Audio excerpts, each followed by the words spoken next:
नमस्कार आप सभी को, बहुत स्वागत है आपका हमारे यूट्यूब चैनल पर।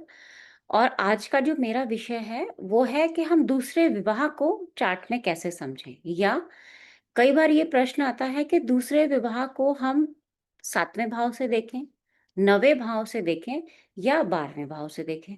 तो चलिए मैं स्क्रीन शेयर कर लेती हूँ और उसी के माध्यम से आपको समझाने का प्रयास करूँगी। मैं ब्लैंक स्क्रीन से शेयर करके पढ़ाऊँगी, जैसा मैं अपने जनरली क्लासेस में पढ़ाती हूँ। देखिए, विवाह की बात सप्तम से ही होगी। क्यों होगी? क्योंकि विवाह के लिए 7वें भाव को देखा जाता है। अब विवाह चाहे 1 हो, चाहे 2 हो, चाहे 3 हो, हम विवाह की बात सप्तम से ही करेंगे। ठीक है? अब यहाँ पे आता है कि दूसरे विवाह के बारे में फिर नवम भाव से क्यों कहा गया? लिखा तो नहीं गया है बुक्स में, लेकिन हम जनरली नवम भाव से दूसरे विवाह को देख लेते हैं। और 12वें भाव से क्यों कहा गया? क्या 12वें भाव को अगर सैया सुख मान के चलें, तो क्या इसीलिए हम 12वें भाव को ले रहे हैं? तो यहाँ थोड़े से कुछ कंफ्यूजन भी हैं और थोड़े से कुछ डिस्कशंस भी हैं जो मैं आपके साथ कर रही हूँ। 7वां भाव हमारा विवाह का भाव कहा जाता है, जिससे हम शादी ब्याह की बात करते हैं, मैरिड लाइफ की बात करते हैं। अब यहाँ देखिए, ये है लग्न, किसी का भी हो सकता है ना? जिस भी जातक का है, ये मेल भी हो सकता है और ये फीमेल भी हो सकता है। मान लेते हैं पहली कंडीशन क्या है कि ये मेल चार्ट है, ठीक है? मेल चार्ट है तो मैं 9th से क्यों देखूं विवाह? और अगर ये फीमेल चार्ट है, यहाँ पे एक मैं फिर से चार्ट आपके सामने बना देती हूँ दोबारा से, और फिर मैं इसको आराम से आपको एक्सप्लेन कर पाऊंगी। अगर ये फीमेल चार्ट है, कुछ भी हो सकता है, पुरुष का चार्ट हो, स्त्री का चार्ट हो, दोनों के लिए नवम भाव से विवाह देखना या 12वें भाव से विवाह देखना क्यों बताया गया? या मैं कहूंगी बुक्स में मैंने तो नहीं लिखा देखा, लेकिन हाँ हमने ऐसा पढ़ा है। लेकिन क्यों पढ़ा है, वो उसके पीछे कोई रीजन तो होगा ना। तो इसको यहाँ से समझने की कोशिश करते हैं। मेल चार्ट है और 7वें से आप कहते हैं, हम क्या कहते हैं कि 7वें से विवाह की बात करो, लेकिन जब दूसरा विवाह होगा तो वो नवम भाव से देखो। अब देखो होता क्या है, दूसरा विवाह किन कंडीशंस में हो सकता है? या तो आपका डाइवोर्स हो गया है, उस कंडीशन में हो सकता है, या पहले पत्नी की मृत्यु हो जाए, अगर मेल चार्ट की मैं बात कर रही हूँ पहले, तो आप दूसरे विवाह के लिए जाओ। अब पहले ज़माने में क्या होता था, जब दूसरा विवाह होता था तो पत्नी की छोटी बहन से हो गया। तो पत्नी, ये क्या हुआ? आपकी पत्नी, उसकी छोटी बहन कहाँ से आएगी? 9th हाउस से देख सकते हैं। छोटी जो सिस्टर होती है, वो 9th हाउस से आप देख सकते हो। सेम कंडीशन में अगर फीमेल है, तो ये उनके स्पाउस हो जाएँगे, यानी कि हस्बैंड को हम कहाँ से देखेंगे? 7th हाउस से देखेंगे। उनसे तीसरे की अगर बात करें, तो ये कौन हो जाएगा? इनके लिए ये देवर का रोल प्ले करेगा, है ना? यहाँ से पिता पोषक तो है ही, लेकिन अगर हम वैसे देखना चाहें तो ये स्पाउस के छोटे भाई। तो पहले क्या होता था कि फैमिलीज़ में इस तरीके से शादी हो जाती थी। मान लो किसी की डेथ हो गई, तो क्या होता था कि देवर से शादी हो गई या साली से शादी कर दी गई। इसीलिए 9th हाउस से सेकंड विवाह की बात की गई। अब आगे आते हैं कि 12वें को क्यों लिया गया भाई इसमें, अगर 9th को लिया गया? तो आप जब काउंटिंग करेंगे, तो हमें क्या होता है, हर चीज़ का सुख चाहिए होता है। तो विवाह का सुख कहाँ से मिलेगा?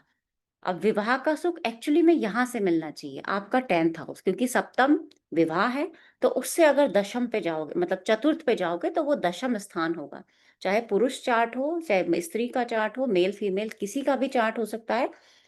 7th से अगर 4th आगे काउंट करेंगे, तो हमारा 10th हाउस बनता है। तो इसका मतलब 10th हाउस होगा आपके मैरिड लाइफ के हैप्पीनेस को शो करेगा, है ना? मैरिड लाइफ के सुख के बारे में बताएगा। लेकिन यहाँ मैं क्या कह रही हूँ, अगर मैं दूसरा विवाह 9th से देखती हूँ, तो दूसरे विवाह का सुख क्या होगा?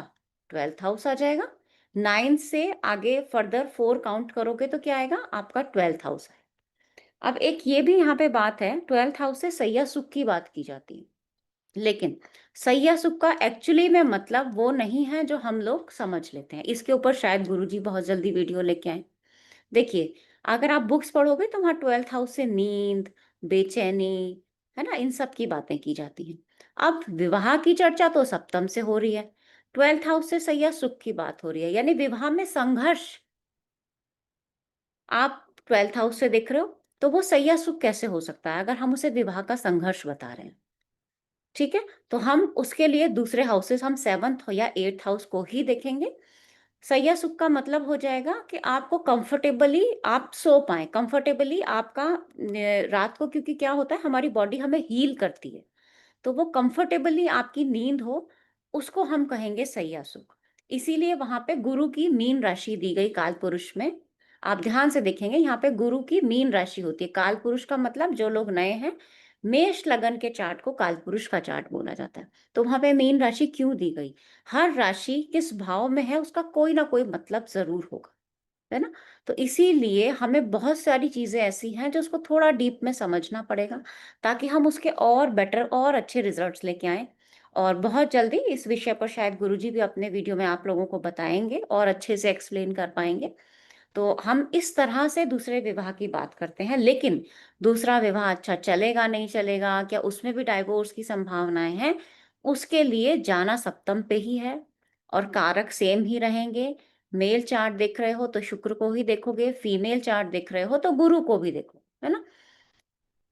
स्त्री कारक ग्रह तो चंद्रमा भी होता है, तो मेल चार्ट में चंद्रमा को भी देखेंगे और फीमेल चार्ट में सूर्य और मंगल को भी देखा जाएगा, क्योंकि पुरुष ग्रह हैं।